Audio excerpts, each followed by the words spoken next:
I'm Kira, welcome to my channel. Today I'm going to be talking about books because what else do I have to do with my time?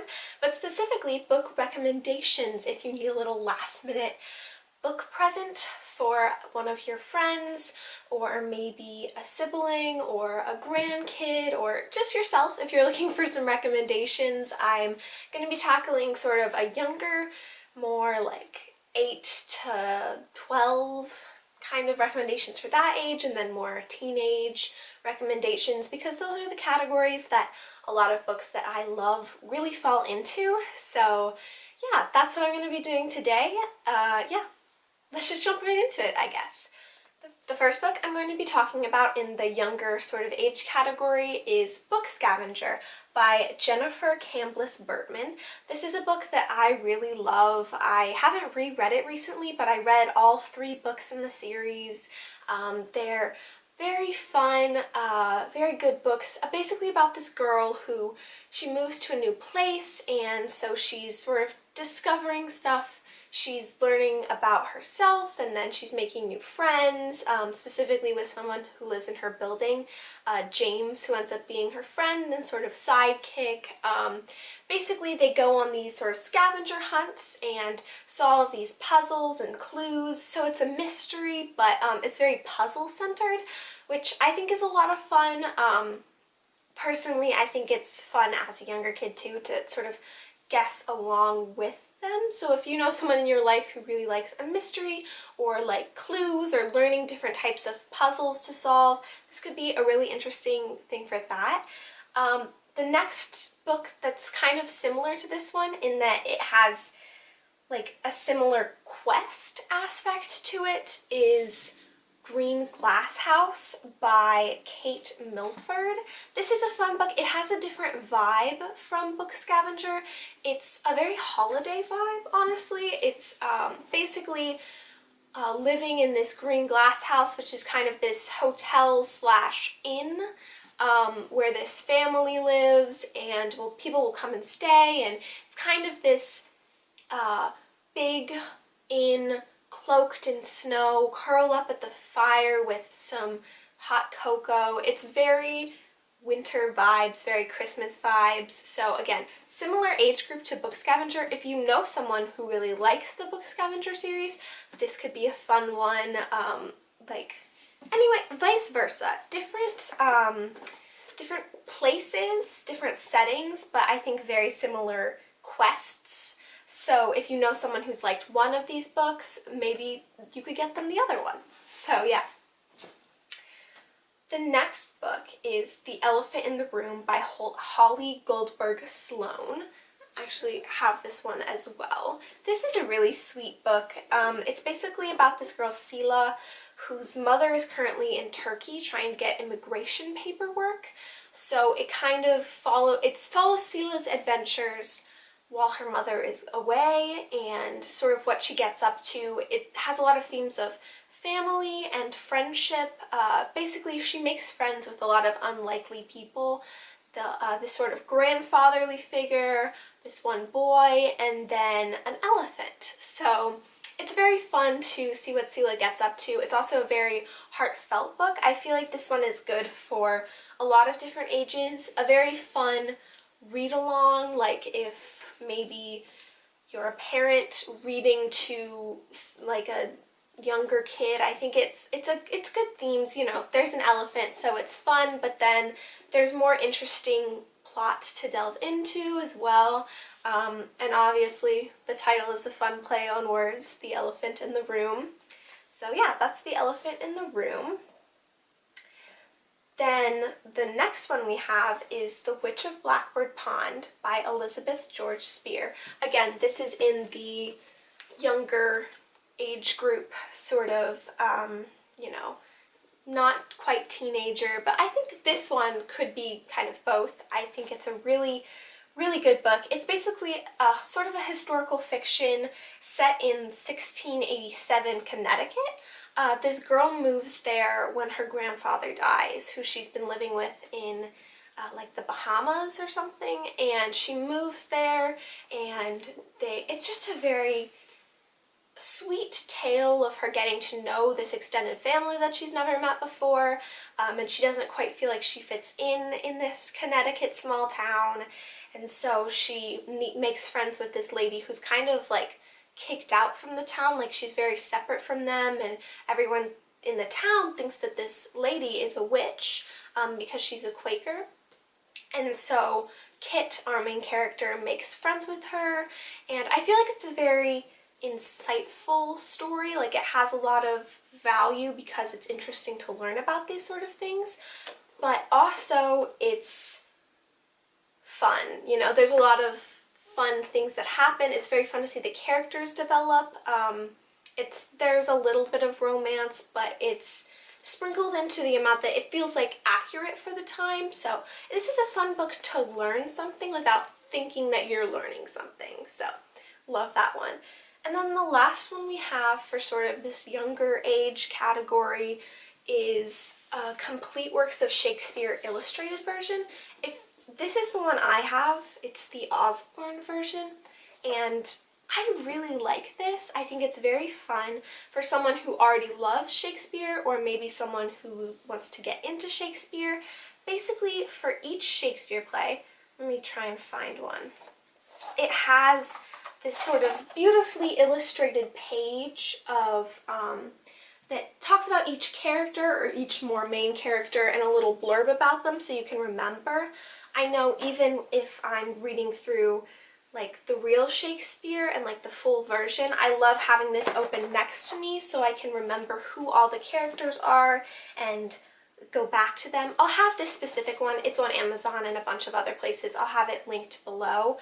But this is a really, really fun one. So basically, yeah, it has these pages that tell you a bit about the characters, a little bit about the premise, or like a quick blurb about each person, and then it has actual abridged the Shakespeare play, which I think is really fun. I think it's a great resource. Again, if you know someone who already likes Shakespeare, or someone younger who's maybe wanting to get into it, or I really just think anyone who likes books, because this is such a pretty book. I know I do use it, but it also sits on my shelf and looks pretty. So this is one that I especially love, and I have given as a gift, I feel like, before, maybe. It's a really good one. I'm always using it, so yeah, that's the Complete Works of Shakespeare. Even really any complete works. I think if you know someone who really likes a certain author or really likes mysteries, you can find all sort of complete or compiled works, like short stories that are mysteries, and they're often these very pretty big thick books, so even if that person isn't necessarily going to crack it open and read it, it can look really pretty on their shelf. Okay, next up we're going to be going into the more like teenage section. Some of these I feel like are very teenage and some could be even older. The first one is Dune by Frank Herbert. You've probably heard of this book, or you've probably at least consumed some media that's somewhat derived from this book. Dune, it's like the OG sci-fi. Basically, I couldn't even begin to explain to you the premise. Basically, it's about this guy and his father is going to become the new, like, ruler of this country, so they go to this country, this planet, not even country, just a whole planet, and so it's very fun. It's very political, so I feel like, but it's also interesting and, like, action-packed, so I think it's really has pieces of everything, so anyone could really enjoy this. Also, obviously, there's a new movie coming out of this. The first part has already come out, but the second part comes out on March 1st, 2024. So, very fun. I love Dune personally. If you know someone who likes Dune, there's so much Dune merchandise out there. You could get hoodies or keychains, or it's also Dune is a very factionized world. I don't think factionized is a word, but there are factions, so you can get Bene Gesserit merch, or Atreides merch, or Harkonnen merch. Like, the possibilities are endless, but at the end of the day, you can always return to just the book itself, Dune, and there's also a lot of books in the series, so if you know someone who's interested in reading it because the new movie's coming out, this could be a really fun one. You can find Dune anywhere. Pretty much every bookstore is going to sell it because it is such a popular read, and obviously there's a lot of hype around it right now. So yeah, that's Dune. And then my next recommendation is Cinder by Marissa Meyer. This is the first book in the Lunar Chronicles. The Lunar Chronicles are so good. They're kind of like, where did I say the themes? Oh, they're like fairy tale, dystopian, fantasy, and sci-fi. So basically Cinder, the first one, is a retelling of Cinderella's story, but if Cinderella was a cyborg, a mechanic, and just like a boss of a character, Cinder is such a fun book. I really like it. The world building that Marissa Meyer does as well is insane. It's really fun. These books, there's like two different colors, but covers, not colors, two different covers, and some of them are very pretty. I personally, the only book I own in this series is the second book in the original cover, Scarlet, which is my favorite book in the series. So they're all somewhat retellings. So Scarlet is Little Red Riding Hood, but they don't worry too much about being so accurate to the story. The other great thing about the Lunar Chronicles in general is just the characters. The world is amazing, but the characters that are created are just so unique, so dynamic.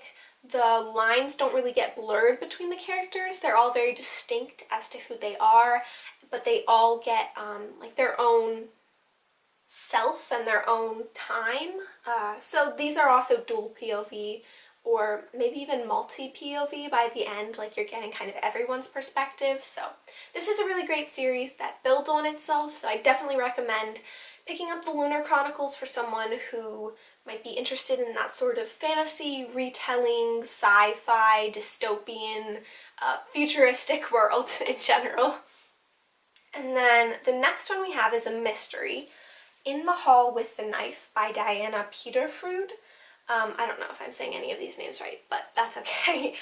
This is a mystery. It's basically Clue, but if it was set at like a private school and all the students are stuck there during a storm, everybody's named after a color, which is, it's very camp. It's very fun. I love to see it. Yeah, it's, the thing that I love about this series, it's 3 books, but the first one is In the Hall with the Knife, it's multi-POV, so you get inside pretty much everybody's head, and it's a really fun one to kind of learn along with the characters, but you kind of know what's going on. You know that each of these characters has this really big secret, and you know what that secret is, and they all kind of have motive, and they all kind of have, like, mean, but who did it, you know? So it's a very fun one to guess along with the characters. I feel like I haven't ever heard this one talked about, like, online, but it kind of gives me, similar to Good Girl's Guide to Murder or One of Us is Lying, which are very famous or popular TikTok books.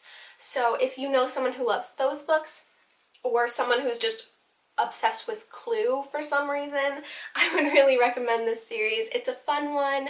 I love the characters. They're very fun, and I think for someone who's really obsessed with Clue, it's worth reading the whole series, because by the end, well, it's just, you're living your Clue dreams. Again, I really love the characters in this one. The multiple POV makes it very interesting, and you get to know so much about these characters, and you really, it's almost like, it kind of makes me think of Glass Onion, but high schoolers. So all of these people are not great people, and they're all, like, have their own secret, and they're all kind of here for self-gain, but it all works together beautifully, and, like, you get such an interesting result. You kind of root for the characters more than you do in Glass Onion, but anyway. So yeah, that's In the Hall with the Knife. Definitely recommend that series. Again, Clue, but high schoolers and campy. And then lastly, we have Pride and Premeditation by Tirzah Price. Again, I'm so sorry if I'm mispronouncing any of these names. This one I also have, and I picked it up obviously because it's a Pride and Prejudice retelling. So if you know someone who loves Pride and Prejudice or Jane Austen, I think this is a really fun book. Basically, it takes Pride and Prejudice, the amazing novel by Jane Austen, and it throws it into a different setting. Basically, it puts it in London in, I couldn't remember like what time period, but I personally would describe it as like Enola Holmes time period. And it's similar to Enola Holmes in that it just turns the whole thing into a murder mystery. So, Pride and Prejudice, murder mystery, London, it's a really fun ride, and I think it's worth it for someone you know who really loves the characters of Pride and Prejudice. I feel like this one is fun. Oh, and it's like law-based also. I don't remember if Darcy is the lawyer or like Elizabeth's dad is the lawyer and she's working for him. It's just fun. They have to solve these murders somewhat together. It's obviously the writing pales in comparison to the original by Jane Austen, but you're not really reading it for the writing, you're kind of more reading it for the plot and just seeing a different world with these characters that you already love. So I think that this is a really fun one. There's also another one by the same author that's Sense and Second Degree Murder, which I have not read, but sounds also pretty interesting. So if you know someone who loves Sense and Sensibility, you could grab that one for them and see if they like it. So yeah, that is Pride and Premeditation. That's about it for this video. I hope that some of these recommendations were helpful to you. Let me know if you picked up any of these books for people that you know, for family members or anything like that. Let me know if you have read any of these books and you like them. Yeah, so Merry Christmas!